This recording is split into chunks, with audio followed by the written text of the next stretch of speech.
All right, line Q1, we're going to take a look at learning task 4. Learning task 4 over here talks a lot about conductor sizing. And this is something that you should have covered inside of your first year. You may not have covered it, but it is more so part of the first year, and it's a little bit more review here inside of the second year. So what we're going to do is we're going to move through some of this fairly quickly, but we do need to go over what it actually is all about. Before we begin, though, we need to deal with a really common misconception.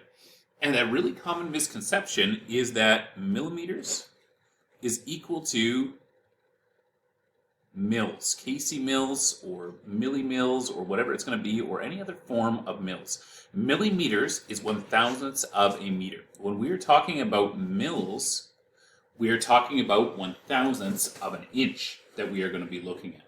So hold that idea. Anytime that you see mils, it is not going to go and be millimeters. Okay, those things are not going to be equal. Let's talk about the mils themselves. Mils themselves were developed back in early 1800s, really, because they needed a way to start gauging their wire. And so the easy way to do it is to measure it directly across. Find your diameter of the wire like this, using a set of calipers. Once you've got that diameter of the wire, then they said, well, we need to have some way to go and say what size this thing is going to be. And so they started to form this thing called a circular mill and this other thing called a square mill. Now, a square mill is an actual true mathematical product. We'll start with that one. That's where we measure one side and we measure the other side. This side over here is 0.001 or 1/1000th of an inch. If this side over here is 0.001, so 1/1000th of an inch, what I can do is I can take 1 mil times 1 mil, and that is going to equal to 1 square mil. 1 SMA. We call this thing, we don't just go with mils with a 2 above it or anything like that. We call this thing a square mil area.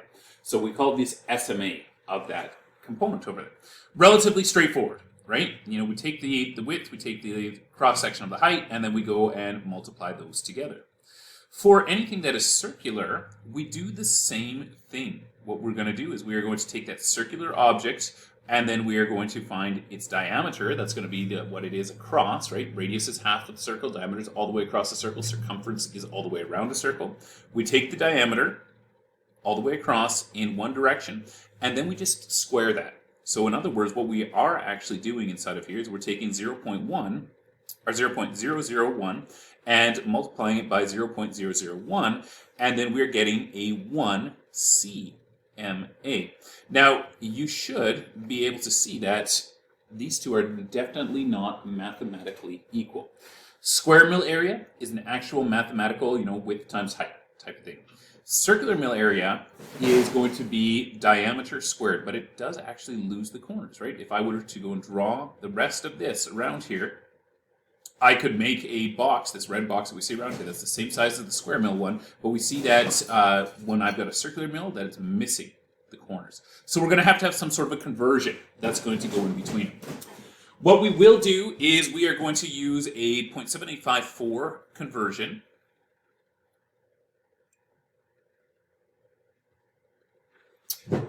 To go and reference that. Now, this is a mathematical one. The book goes through how you can mathematically derive it. If you're into doing that math yourself, follow through. If you just want to go and know what the conversion factor is, then use this one, the 0.7854. This would be an area of 1. This would be 0.7854 of a square mill area, right? Because we see this is 1 square mill area, and that my circular mill is going to be 0.7854 of that. We also do have the way that we write these out inside of our codes is we don't generally deal with mils until we get to really large conductor sizes. Most of my small conductors are going to be done off of my AWG or my Brown and Sharp gauge. AWG and BNS is the same thing. But when I get to things that are going to be larger than my aught sizes, that's 1/0, 2/0, 3/0, 4/0, the thing that I move into is going to be kc mil or MCM. Both of these are going to be the exact same thing. They're equivalent. MCM and kc mil are the same. MCM is just using my Roman numeral M For 1,000, kc mil is just using that, thousands of circular mils that I'm going to have. In other words, anytime that I'm looking at a component that is going to be measured in kc mils or MCM, let's take a 250 kc mil conductor. That's a very common one that we use out there. 250 kc mil is actually 250,000 circular mils. So I could write it out as a 250,000 circular mil component. And if I wanted to know the actual diameter of that conductor, what I could do is I could take the square root of that, right? The square root of that is going to go and give me the two numbers that they multiply together. You could take your square root of this thing, and when you would do so, you would find out that that 250 kc mil is actually going to be 0.500, or 500. 500 is the number you'd come to. 500 mils, which is going to be 0.5 of an inch. We will use mils when we deal with our large conductors. We will also have to do conversions because there's going to be times where you're going to be working with bust types of systems and where you are going to have to make corners or deal with some flexibility that needs to be made. Sometimes in large industrial plants, what we are going to have is we will have a set of buses that are going to go around the circumference of the plant. But those buses expand and contract with heat, and we can't just have live stuff buckling and folding and popping off the wall. So what we will have is we are going to go and have expansion joints between those long buses. Where we have an expansion joint, we're going to go and have a flexible conductor that's going to be bent up or bent down so that these actual bus sections can go and expand and contract. Or it could be that you've got bus bars that you've got to go and take around a corner. And so when we do have those, we often need to go from actual bus bars, which are going to be squared things, to any of my conductors. Obviously, what we're going to need to have is we're going to need to have a conductor that's going to have a larger circular mil area to make up for the loss of those corners that it would otherwise go and have inside there. Let's talk about doing those conversions. 0.7854 is going to be my conversion that I'm going to have. Now, there's two formulas that you are going to go and see inside of your book. Let me just write them down over here. We'll clear off a bit of space. All right. First one's going to be for my SMA. SMA is equal to CMA times 0.7854. And then CMA is equal to SMA divided by 0.7854. Now, these two do seem backwards when you first take a look at them because we saw over here that when we take the same 0.001 of an inch and we go and have a CMA, that CMA is actually smaller than what my SMA. What we're talking about inside of these formulas, though, is if I have something that is already made up of CMA, that I want to convert that CMA into something that's going to be a square. So if you can imagine, and we're just talking about the way this conversion works right now, if you can imagine I've got this circular mil area here, what I'm going to have to do, if I want to fill in the corners, I'm going to have to chop away just a little bit from there. I'm going to have to chop away a little bit from here. I'm going to have to chop away a little bit from here. And I'm going to have to chop away a little bit from here. And I'll take this chunk and I will, squish and mold it down into there. Take this chunk, squish and mold it into there. Take that chunk, squish and mold it into there. And take that chunk and squish and mold it into there. And when I do so, I will be able to go and take and create a square solid out of what used to be a circular solid. But when you take a look at that, you note that that square solid is actually smaller across, right? It used to be, the full height of the circle. Now it's this little bit squished down size that we are going to have. That's why we're going to go and take the circular mil area and we're going to go and multiply it by this 0.7854, which is going to go and give me my conversion into square mil areas.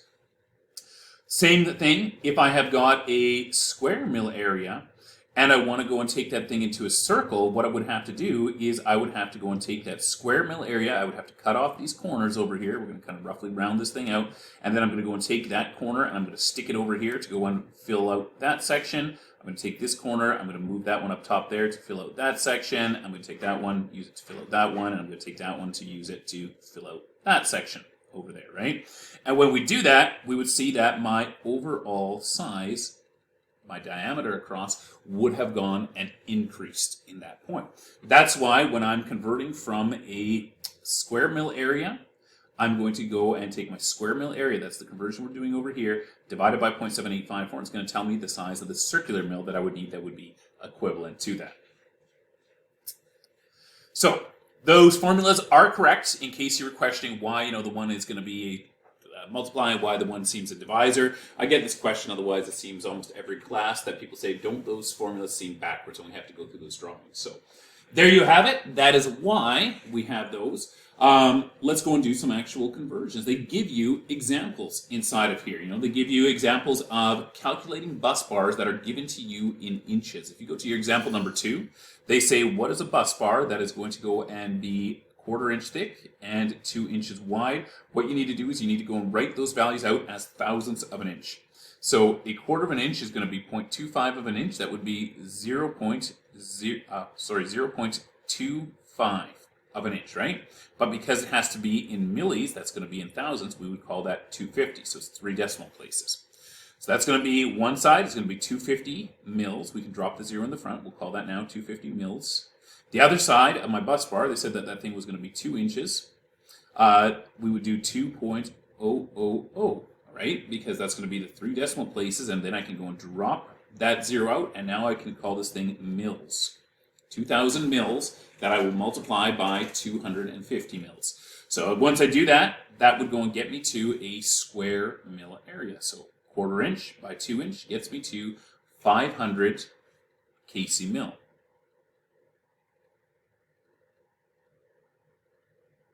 So I can figure out the size of a bus bar as being 500 kc mil. If I have got a 500 kc mil bus bar, I could convert that, if I need to take the thing around a corner, I could convert that into my circular mil area over there. And I would just do that by taking that 500 and dividing it by 0.7854. Hold on a sec, let's just go and pull that open.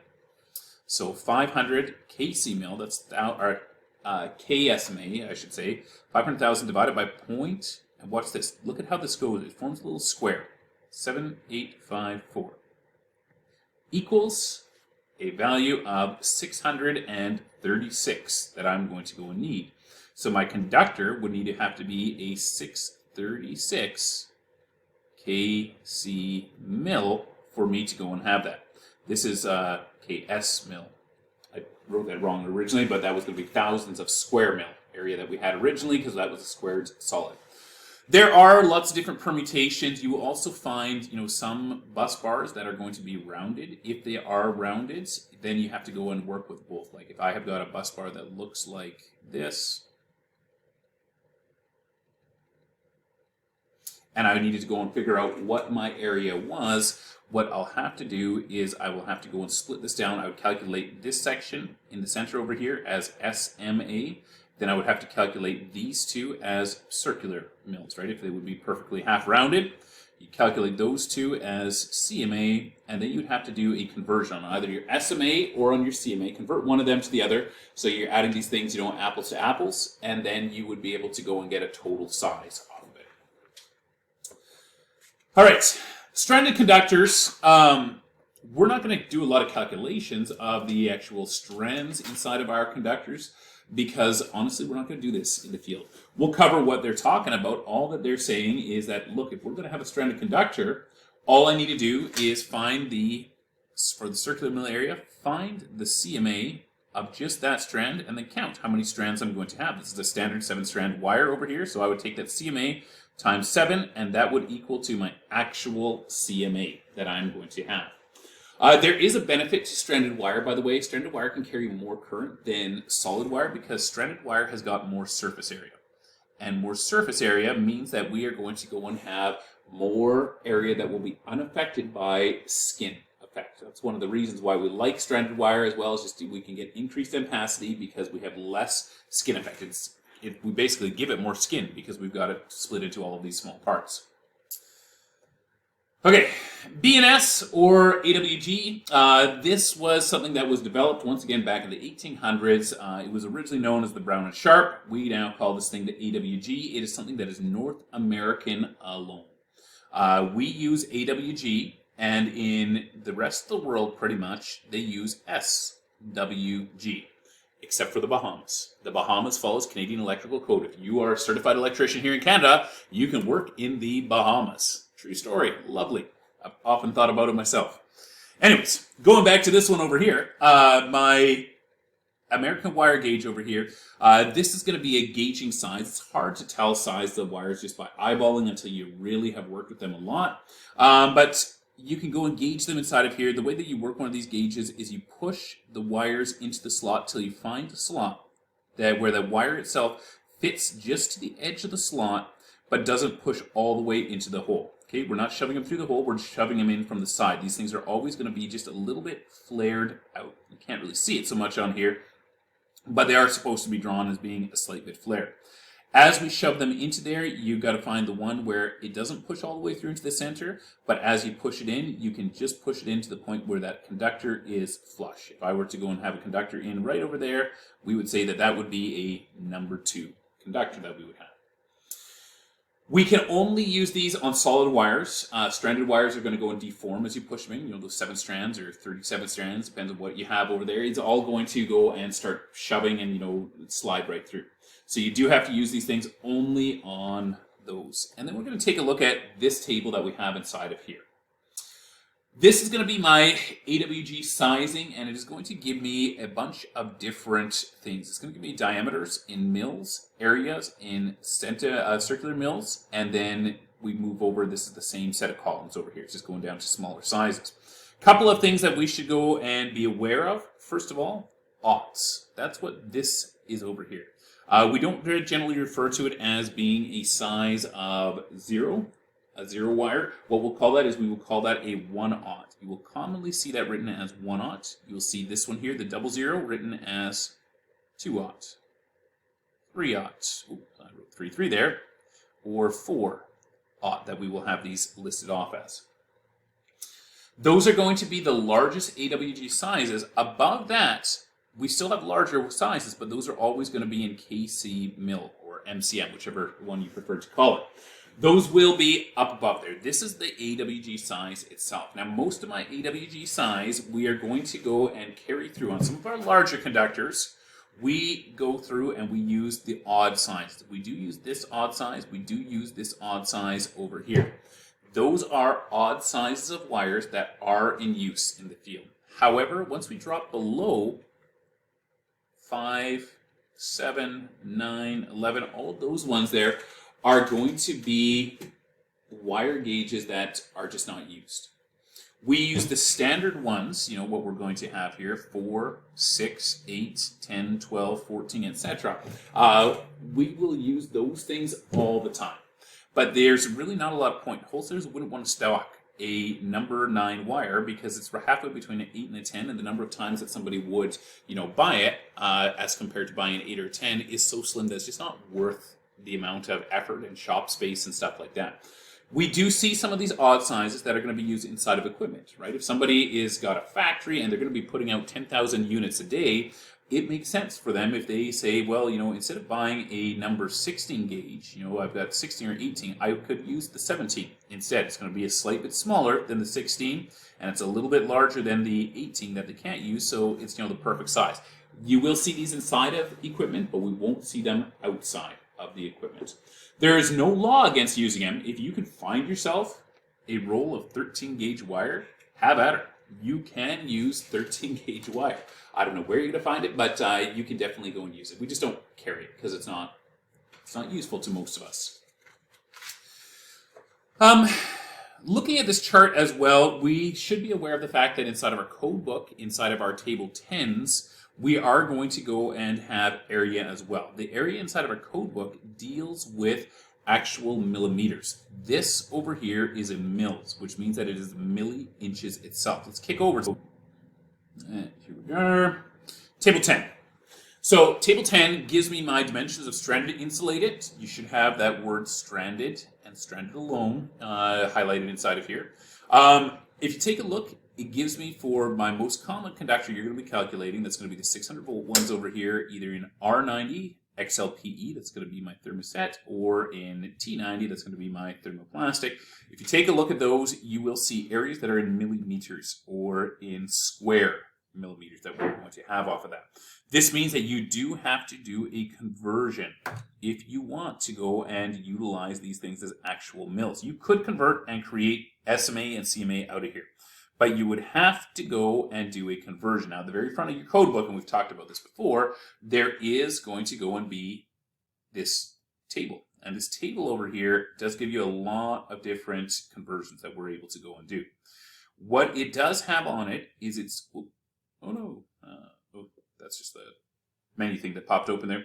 What it does have on it is it does go and give you, square meters to square feet, and cubic meters to cubic feet, etc. We also see that we are going to go and have millimeters to cubic inches over here, and millimeters to inches, and square millimeters to square inches. So if you are ever on an exam and trying to figure out, how to do a conversion, you're going to have to go to the front over here and you're going to go and look up your conversion. If I have got a wire that has got, let's go with a 8.89 millimeter diameter, what I would be able to do is take that 8.89, multiply it by 0.03937. We'll just do that real quick. 8.89 times 0.03937. That's going to be our conversion factor that we have inside of here. We have 8.89 millimeters. We multiply it by that, and when we do that, 8.89 multiplied by the 0.3937, it is going to go and give us a value of 349.9999 inches that we're going to have. These are going to be full inches at this point that we're doing the conversion. So we just move that decimal point 3 spaces over in our mind, and we see that this wire has got a 350 mil size that we would go and have off of it. You're going to have to do your conversion there. If you go through the rest of the table,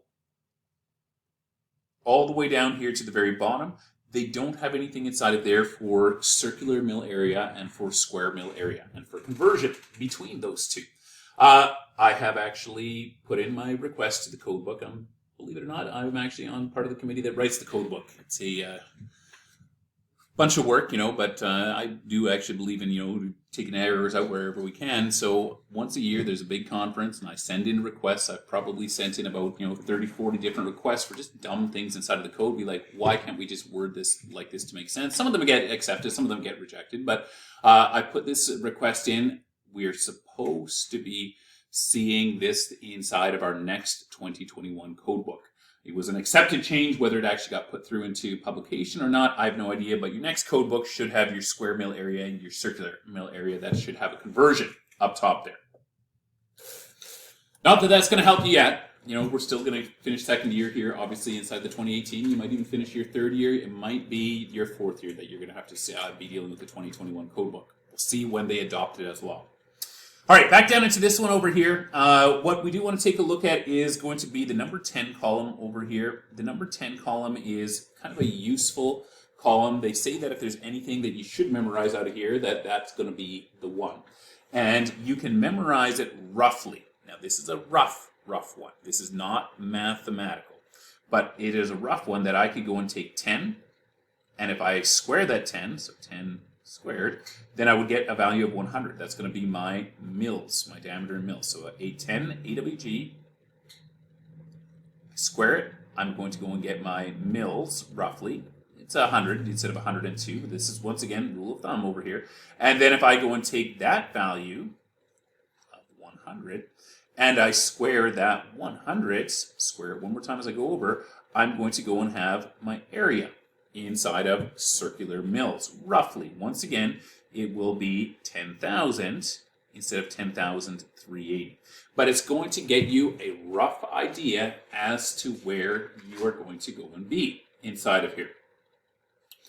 If you go up or down by factors of 3 inside of here, then you are going to go and see that the circular mil area, this column over here, is going to be the one that is going to be doubling or halving. So we do this, 10 squared, 100 squared, we get to 10,000. Then if I go up by 3, 1, 2, 3, over here, I'm going to go and see that thing's going to be at 20,000 approximately. And we're going to start to see our error propagate. If we work off this number, the 10380, we're going to be fine. We're going to be pretty close to it. Once again, if I have this gauge over here, 1, 2, 3, approximately double, etc. You see, this is not a perfect science. It used to be more applicable. It has still been deemed by the ITA that you should know about these rules of thumb, although at this point I entirely know that these type of things are going to get looked up if you would need to know them on a job site. So don't stress too much about it. Know the number 10 one, the 100, square that thing, and then that you're going to get to your CMA as well. Gauging itself, in case you've ever wondered why gauging seems so backwards, like here's a number 1 conductor, and let's compare that to a number 18 conductor. Actually, no, we'll go all the way down to a 26 conductor over here. 26 conductor, what is a 26 conductor? That is usually going to be the size of the wire inside of a Cat5 cable. For those of you that have done any sort of data terminations, telephone cable or Ethernet cable, whatever you want to call it, Cat5 or Cat6, a lot of those are going to be 26 gauge wire. Those are ridiculously small little wires. A number 1 is a fairly large wire. All that gauging is, it is an old English manner of figuring out sizes. It actually is developed off of cannons, where they would, say, what's the gauge? The gauge of something is going to be how many of those we can stuff into there. So a 26 over here, off of whatever the size of the hole was that they originally used to gauge this, they said, for that, we can stuff 26 of this size of wire into that hole. Therefore, we will call that wire a 26 gauge. For this one, they could only fit 1 inside of there because it was a fairly large wire. We got a number 1 gauge, so they would call that thing a 1 gauge. That's why our number is getting smaller as we're moving up. Same thing is we still actually even use it on things like shotguns, 12 gauge, 8 gauge. These things are going to be actually sized to the number of components that they could go and hold inside of it. Anyways, that's where the numbers themselves are coming from and why they're changing. That's it for this one. We're not going to go any further into the CMA and SMA. Know how to do the conversion, especially for doing any sort of bus bars or anything like that. Conversions back and forth, just that 0.7854. Do it 3 or 4 times on your calculator and just take a look at how it forms a nice little square that you are going to have over there.